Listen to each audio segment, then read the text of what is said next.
Welcome to Local Spirit. I'm Elizabeth Oakes Roach, your host of the show. Today I spoke with marketing strategist Brett Rogers, who has worked on political campaigns and even helped start the Tea Party in Iowa back in 2009. He lives here now in Texas and works closely with Grassroots America, We the People. I met him at my local Republican club meeting where he had the crowd gripped by the website data he shared. He did a great job explaining how to track legislation in the state legislature. So I asked him if he would hop on for a few minutes to share that information in more detail and to help better understand tracking what your representatives are working on. We wasted no time and jumped right in, so with that, I'll share our conversation. Well, welcome. Thanks so much for joining me. Yeah, you bet. How are you? Appreciate it. I'm good. I'm great. How are you doing? Oh, it's been a busy day. Yeah, already. Right? Right. Yeah.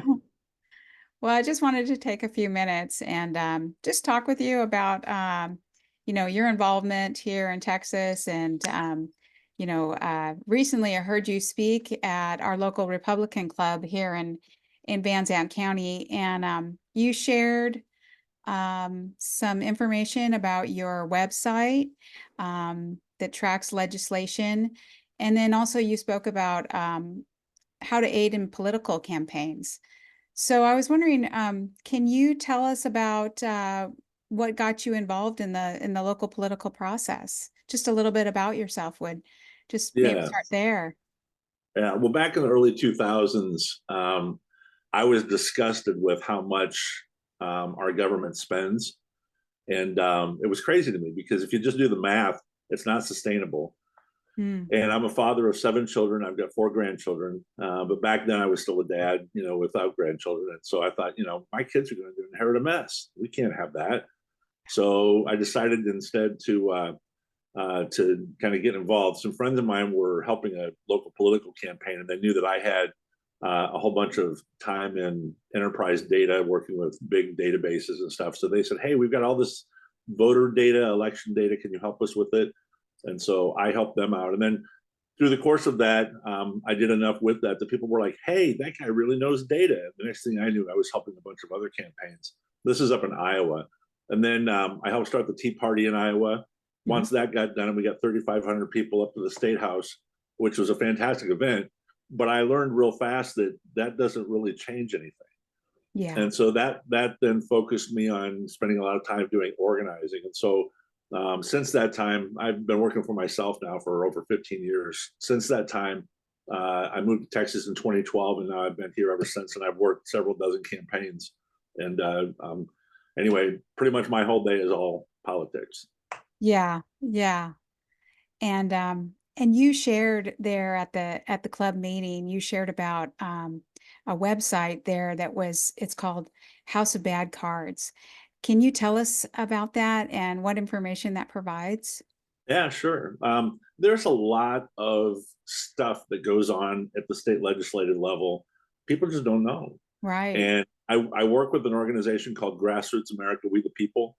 Joanne Fleming runs that group. And they're a statewide group. It's a coalition of like-minded, liberty-minded, small government people. And anyway, so she works with all kinds of statewide groups. And one of the efforts that we wanted to do this cycle was taking my data expertise, was we wanted to leverage that and allow for people to have a better understanding of what happens. And so I wrote a bunch of bots, downloaded all of the data from the Texas legislature online, and then reorganized it into our own database that helps connect those dots. So for example, if you go to Texas legislature online and you look at a bill, is the author Democrat? Is the author Republican? If it went to a committee, was that a Republican-led committee, a Democrat-led committee? You don't know. And so we started connecting those dots, and at grassrootspriorities.com, that's where we put that out there. It's a pretty geeky website. If you're a political geek, you're going to love the website because it gives you a lot of data. But for the average person, just the average voter, They're busy going about their lives. And so they need something higher level that gives them some quick facts that they can look at. So houseofbadcards.com, we created that to kind of highlight some of the bad actions of some of our Republican reps and to be able to give people the truth about them. Because a lot of our Republican reps, they side with the Democrats more than they side with Republicans. That's And important very, to share. Yeah.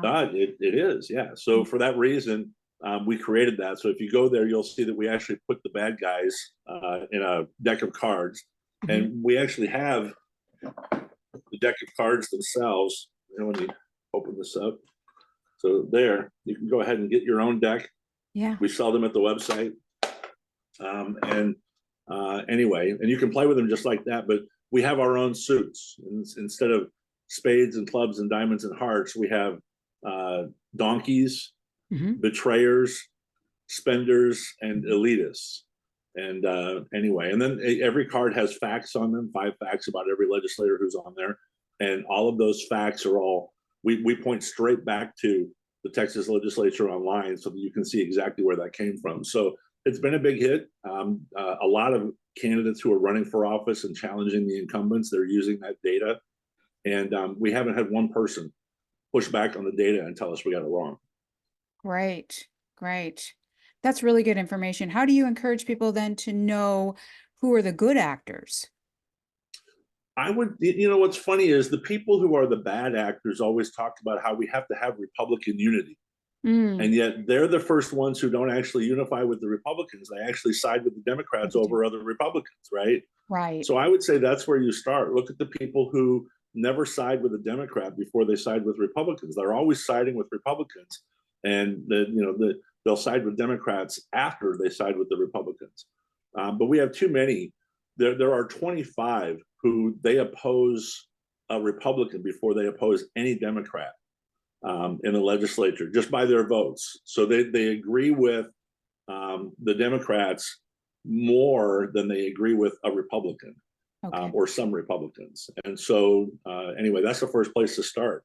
All of us feel betrayed when John Roberts sides with the liberals on the Supreme Court. Yes. Yes. And anyway, but it's the same thing in the legislature. The thing is that we give them a pass. John McCain and some other folks have made bipartisanship and crossing the aisle. They tried to make that fashionable, like that's a good thing. It's not a good thing. And you run into a lot of voters who think, well, why can't they just compromise? But when you've got one side that wants to spend all of your money and take all of your money from you, that's like trying to compromise with a mugger. Right. If you compromise with a mugger, who wants to take your money and you don't want to give them money, a compromise means they still get some of your money. And so yeah.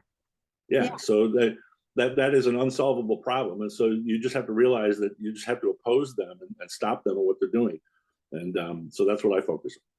Yeah, sure. And what would you say is the most important thing you can share with folks about the Texas legislative process? It is necessarily difficult to get a bill through because it has to go through a lot of gates in order to get through. So they first read the bill, then it gets assigned to a committee. If it makes it out of committee, it goes to the calendars committee. If it gets calendar committee, it gets scheduled for time on the floor of the House. Then it gets read the first or the second time, then the third time, during which time they can amend it and vote on it. And then it's through one chamber if it makes it through all those gates. Then it goes through the exact same process in the other chamber. So it's a good thing when bills don't pass, because most of the bills that are entered into the legislature, they grow government, they don't shrink government. If you actually take a look at the number of bills that try to repeal government, very few. And yet, if you talk to anybody, everybody thinks the government is too big these days. So so you'd rather see so you'd rather see less bills introduced than more. Absolutely. Yeah. Or at least if we're going to get bills done, make sure that they're advocating for less spending, smaller government, deregulation, those kinds of things that get government out of our lives and off our backs. Right. So could you talk about introducing bills? I think you've already touched a little bit about this, introducing them into the House and the Senate, but would you say that they typically get introduced in committee? So once they're introduced, so a person who writes a bill and files a bill, that's the author of the bill. That's the person who actually wrote the bill. There's this thing called co-author, but it doesn't mean that they did anything to actually co-author the bill. When we think of I've seen co-authoring this. something, right? So Right. co-author is just a high five from a distance that says Okay. that's a good bill, Yeah. or they say that saying that that's a good bill will make me look good to people, Okay. but they didn't actually co-author anything. Okay. All they did was give it a thumbs up, and they moved on their way. When a bill is filed, and then it's the author then presents it to the floor and to the speaker for consideration. The only thing I would say is that you got to watch what they author. If you actually take a look at what they author, some guys, they have a military background. Half the bills that they author are based on military things. Okay. Other people, they come from a teaching background, so half the bills that they author are for teachers or public schools or whatever. It's important to see what your representative authors and what they pay attention to. There are others who author anything to just tweak words, just so they can stand up and say, "I authored 176 bills this session," and that makes it sound like they're really productive. But all the Right. bills, if you read them, they're changing small changes in language, or they're doing a lot of honorarium bills where they're saying this highway is now named after the trooper who died, Sure. or we're congratulating Gladys for her 35 years at the ISD, stuff like that. That's kind of no brainer. So Yeah. Yeah. Okay, that's really good. So would you say that it's important to know which committee your legislature sits on? nope, doesn't matter at all. Okay. Yeah.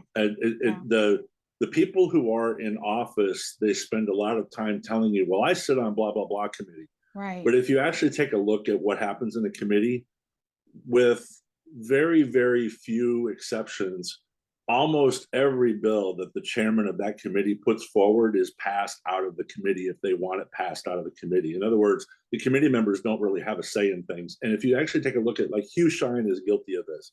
If you take a look at the bills that that were submitted to the committee that he sits on, his bills didn't go anywhere. Mm-hmm.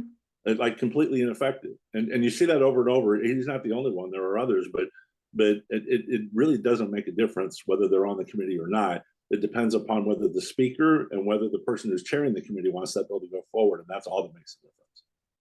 Okay. Okay. That's really helpful to know because like right now we've got a candidate and I might, I've talked to him about what's important to him, what legislation he wants to pass and what he will introduce. So if he is not on a certain committee that affects, that one issue, is he still able to introduce legislation? Oh, sure, yeah, anybody can introduce legislation, Okay. and sometimes the person who introduces the legislation, like say Tony Tinderholt, right? Tony Tinderholt is very conservative. He's very small government. He does a lot of really good, smart things. Same thing with Steve Toth, but they're not popular because they're not playing the game that everybody else is playing. And so, that makes a difference because the bills that they put forward might not go anywhere. And so, for example, Tony Tinderholt, because he actually ran against the speaker when they were deciding the speaker, 19 of his 24 amendments were voted or ignored, I should say, and weren't allowed. They were all good amendments, every one of them. Yeah. They were all fantastic, but because he wasn't he wasn't in the cool kids club, everybody voted against his amendments except for a few people who actually have integrity and principles. Mm. So anyway, so some of it is that, and then if the speaker is kind of a closet Democrat or spends a lot of money or is out to promote his own power, Mm-hmm. which is totally Dade Phelan, then if you're not kissing that guy and chumming up with him, then you're probably not going to get anything move forward much at all. So Okay. and even bills like HB 20, which was the big border security bill, it would have created a border protection unit. Yeah. That bill, the fact that it's numbered HB 20, the low numbered bills like that are the ones that are supposedly important to the leadership and that they want to see passed. But Matt Schaefer, who authored that bill, when he put that bill forward to be voted on, the Democrats came up and picked some silly point of order to go against it. and the speaker sided with the Democrats to kill that bill.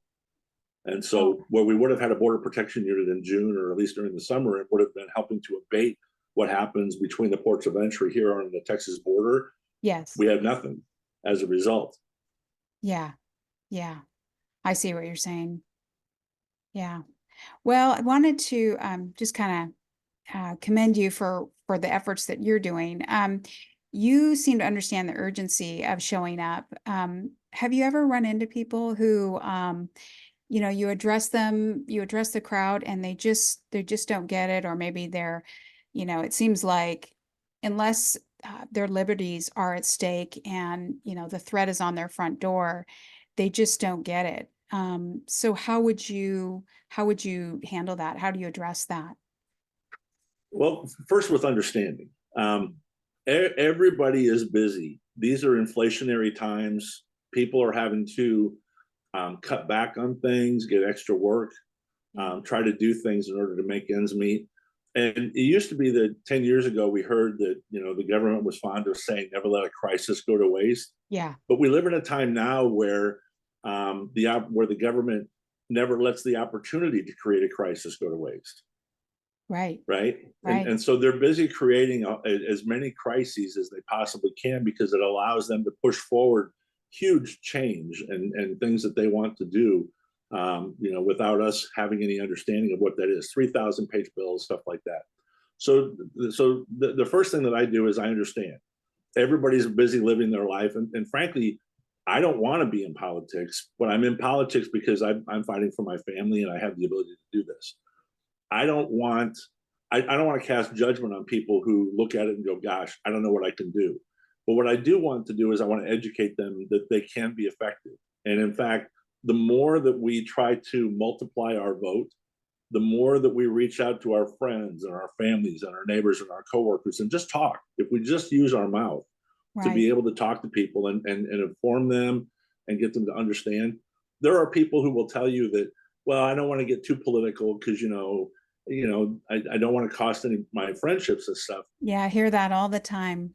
Yeah, but the thing is, like 15 years ago, everybody had health care that they could afford. They had their own doctor, their own insurance plan, and they felt pretty in control of their own health care. Yeah, Today, nobody really does, and it's far more expensive than it was. And in fact, Barack Obama's "you got to keep your doctor" became, the lie of the year according to Time magazine, right? So, right. or whoever it was who said that, Sure but did. but Hmm. but because that was that way. Fast forward to 15 years from now, if we don't take action now, if we try to stay politically silent now because we think that it helps us or protects us, where are we going to be later? And what's the 15-year movement from where we used to not have control, or we used to have control of our healthcare and we don't so much anymore? What does 15 years from now look like? And we have to think of what our families and our children are going to endure. So there is no sitting on the sidelines anymore. You're in this, and politics is going to be at your doorstep whether you want it to or not. It sure will be. So I want to thank you for helping to get the word out and to help people understand and connect the dots between policy and the result and what happens in your lifestyle when you're not paying attention, and that all of these policies, they end up somewhere and they do affect us. So Yeah. yeah, just Thank you for what you do, because you're helping to get the word out, and by reaching out to people so that they can share their perspective, like I'm sharing mine today, yeah, the more that you're able to do that and educate people, connect with people, those light bulbs will eventually go on, and even if they don't think it's important today, or they're not, they're scared to move forward, the more that they see that there are other people who are doing this and they're just like, you know what, I have to do this, yeah, then it makes a difference. So God bless you for doing yeah. what you do. Thank you. Thank you. Well, God bless you in all of your efforts, and may you have favor and with everyone just to get the word out and with Grassroots America. Really Yeah. appreciate it. Thanks so much.